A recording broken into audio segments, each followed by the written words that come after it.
contained, and it really wraps up really neatly at the end. Like, or wraps up, like, this season ended really, really damn well. Like, I'm really, really happy with how the season ended. You don't even know how happy I was with it. Like, some other shows have a really bad ending for a season, or a really bad ending for the whole show, and that just kills me. The ending is paramount. It is very, very important for a show to have a very good ending. There are a few exceptions to this rule, but this is like 99% of the time true. And Avatar did it really well, like really damn well. And if we only got the first season, I would have been happy with it. Like, or not happy, but I would have been satisfied with it, because the story is very self-contained. And even though it does leave a lot of questions and a lot of potential for the future, it also ends the whole story arc that we've been going through the whole first season, and that's really damn well done. And I'm really happy that they did it like that, because it gives the series a sort of like sense of progression, and that's really cool. Yeah, that's yeah. And even though like the episodic format also brings with it very, very simple storylines, I personally do not have any problems with that. It's after all, the target audience is children, and they have to handle a lot simpler storylines, and they are executed well, so there's no problems there. And there are even some more interesting topics, like I can't remember the guy's name, but the rebel warrior who fought against the Fire Nation and used very brutal methods. Who the freak was his name? Oh well, whatever, the cool kid. Jet? That might have been it. Whatever. So yeah. Even though the show's storylines have been very simple so far, they are good. Then let's talk about the whole bending. I have kinda talked about this and touched on the subject earlier, but I will now re-emphasize this point. I love the using or channeling powers of the nature, and how well I just freaking love, like, shamans are really interesting in my personal opinion. I very much enjoy the whole shamanic feel that the show has, and the whole bending it's really interesting in just about every way. Like, it definitely has had a very interesting impact on the culture of the world. Like, cities are shaped by it. Like, it's an integral part to the world, and it gives every nation a different feel. Every city you come is influenced by the majority of the benders, or the lack of thereof, which is really cool. I really do like that part of the show. And the whole thing about bending being like very essential to a lot of the people's, or a lot of the characters' character development itself, and the characters' own personality and motivations and attitude and everything about them, is really cool. Like, this ties into the last topic before characters in themselves, which is the show's one of the biggest strengths, which is characterization, which is very darn well done. Like, I don't want to start swearing here, but like, the show's characters are very well done. They are easily recognizable, and they are based off some stereotypes, but they are by no means simple characters. They may be easy to understand, because they are done so damn well, and that makes them a lot more relatable and understandable, while at the same time making them feel more than there actually is. And it's really well done. And every bender, like, we really see the differences from not only attitudes, perspectives, fighting styles and movement from different benders. Like, you really can't compare Zuko's movement to Aang's. They are very different. They fight in a different way. They walk that, well, maybe not walk, but like what I want to emphasize is they fight so differently, and their styles change. Their styles are so different from each other, and that is amazing. Firebenders and waterbenders especially, they create such an interesting like comparison and not perspective. I'm totally blanking on the word here. They really are. They very well complement each other, like how their own bending movements and that that's so different. It's really hard to put into words.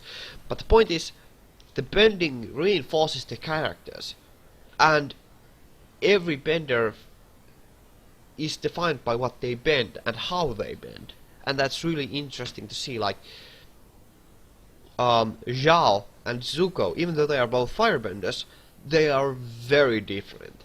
Like their fighting styles are so well, not that much different, but they have so much little flavor in them. Like they really do things differently, even though they do technically the same thing, and that's really cool to see. And we can see across the spectrum of firebenders that there are so many different types of firebenders, and that's really, we can see like common themes in every firebender so far. Like we can see how the firebending affects their psyche, and that really is very interesting to see, in my opinion. Wow, I went off topic. Whatever. That's the video. This is that type of video. Okay. Before wrapping up, I want to go over like a lot of the characters. Like, well, let's go over. First, let's go over Aang, because well, he's the main protagonist, I guess. He's kind of important, I'd say. So yeah. Oh boy. I want to say I have a little love-hate relationship with Aang, mostly because he is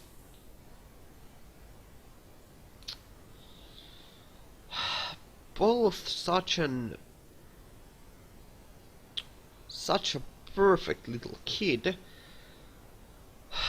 Like, he really seems like a perfect candidate for the Avatar. But at the same time, he seems too perfect, but the aspects of him that are perfect, like, sorry, I blanked there for a second, like, okay, so, in my opinion, Aang is maybe a bit too perfect, but it's understandable why he is perfect in many of the aspects, because he is the he is the Avatar. He is supposed to have some of the qualities that he has, and it's understandable why the fact that he's the Avatar reinforces those attributes of him and make them very, well, overwhelmingly positive.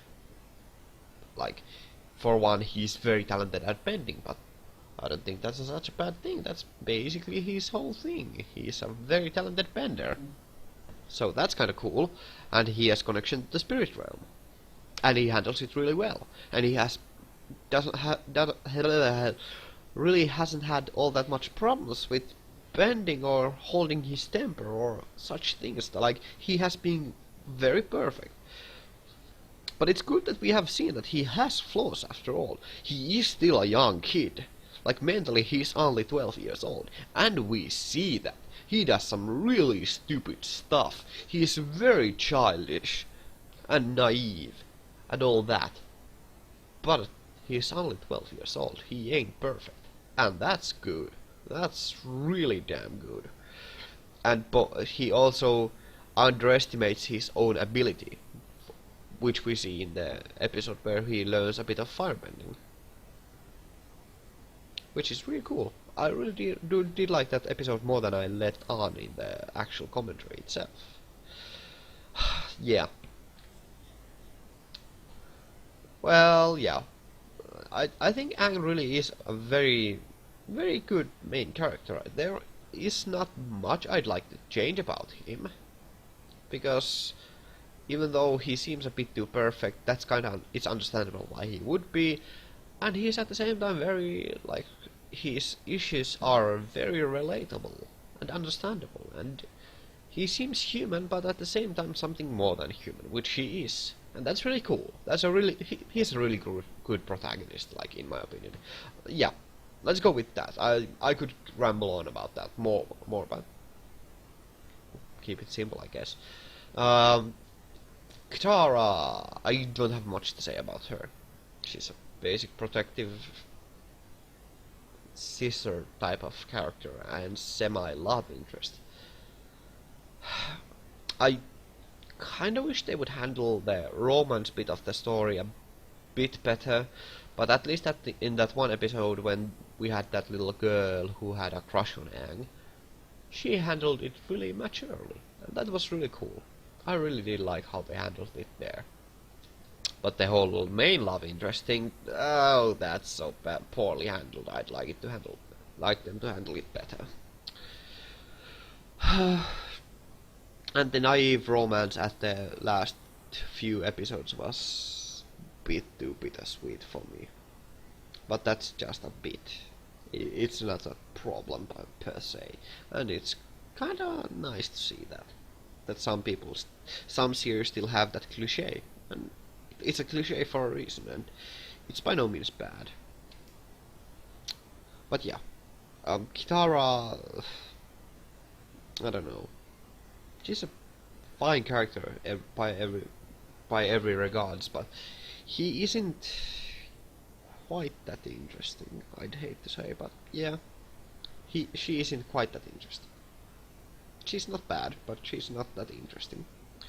Sokka, on the other hand, he kind of grew on me, like, during the season, because at first we see him like he is very arrogant, not in a bad way. Well, yeah, he is in a bad way, and very pompous, and then just a pretty kind of jerk all around, but like, or not jerk, but more egotistical and that such, but again, that's not a problem, and we see there are very good reasons why he is the way he is.